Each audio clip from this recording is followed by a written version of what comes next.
Bonjour à tous, c'est GLG et je vous souhaite la bienvenue pour votre JT du Geek EV, toujours en mode électrique. Aujourd'hui, on démarre l'année avec une double nouveauté signée BYD, les Hang L et Tang L 2025.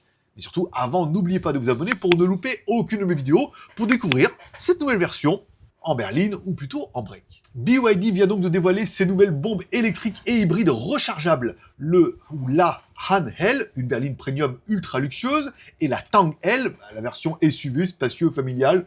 Bon, moi j'ai l'impression que c'est la même en break, mais bon après maintenant on appelle ça un SUV. Ces deux modèles sont donc équipés des dernières technologies de BYD avec la batterie Blade 2.0 et jusqu'à 1000 km d'autonomie. Bon, encore une fois, vous l'aurez compris, je veux voir la Han L, ok, et je veux voir la Tang L. Oui, bon, c'est les mêmes avec un sac à dos sur le toit.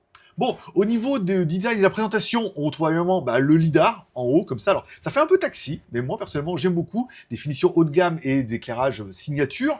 Et la Hang N est une berline impressionnante, luxueuse, tandis que la Tang L est un SUV robuste et spacieux, idéal pour les familles. Allez, parlons un petit peu motorisation et performance. Allez, la BYD Han L propose une version PHEV avec un moteur 1,5 litres turbo, plus un moteur électrique, ou une version 100% électrique de 510 chevaux, une batterie de 100 kWh, autonomie 1000 km, c'est pas mal. Concernant la BYD Tang L, alors on aura toujours la version PHEV, 1,5 turbo, hybride, 4 roues motrices, voilà, 4WD, ou une version électrique, 510 chevaux, bien évidemment, une batterie un peu plus grosse, à 108 kWh, autonomie 635 km.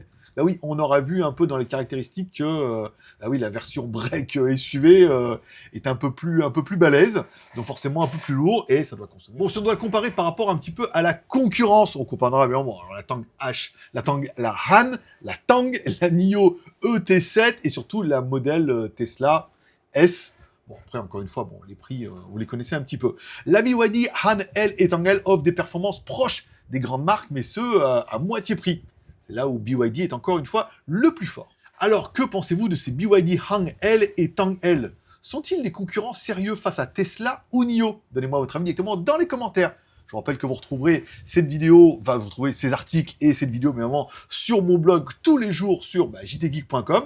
N'oubliez pas de mettre un like ou un dislike, de vous abonner si ce n'est pas encore fait, un petit commentaire pour me dire ce que vous pensez de ces voitures. Est-ce que vous êtes plutôt sur la version break ou SUV, ou plutôt sur la version berline?